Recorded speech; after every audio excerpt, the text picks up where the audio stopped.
आज मैंने सोचा क्यों ना अपने बेटे के साथ कुछ स्पेशल टाइम स्पेंड करूं।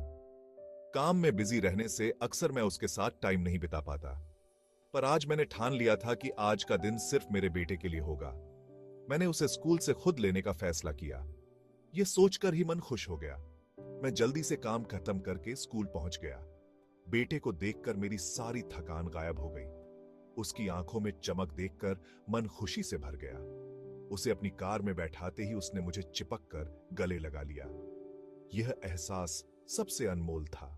घर के रास्ते में हमने खूब सारी बातें की। उसने स्कूल में हुई शरारतें बताईं। मैंने उसे अपने बचपन के किस्से सुनाए। हम दोनों हंसते हंसते घर की ओर बढ़ रहे थे।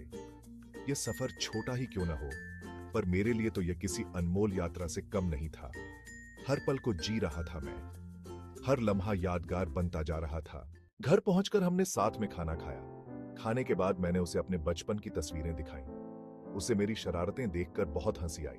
उसने जिद की कि मैं उसे अपने बचपन की कहानियां सुनाऊं। मैंने उसे बताया कि कैसे मैं अपने दोस्तों के साथ खेलने के लिए घर से भाग जाता था, कैसे पेड़ों पर चढ़ता था और नदी में तैरता था। उसे मेरी हर बात बहुत इंटरेस्टिंग लग रही थी। शाम को हम दोनों छत पर खेलने गए। मैंने उसे पतंग उड़ाना सिखाया। हवा में पतंग देखकर उसकी खुशी का ठिकाना नहीं था। हम दोनों साथ साथ दौड़ रहे थे, खेल रहे थे, हंस रहे थे। सूरज ढलने लगा था। आसमान में रंग बिरंगे बादल छा गए थे। यह नजारा बहुत ही खूबसूरत था। हम दोनों साथ बैठकर इस नजारे को निहार रहे थे। यह दिन मेरे लिए बहुत ही खास था। अपने बेटे के साथ बिताया गया यह समय अमूल्य था। इस दिन ने मुझे एहसास कराया कि जिंदगी में रिश्तों से बढ़कर कुछ भी नहीं है। अपने बच्चों के लिए समय निकालना बहुत जरूरी है।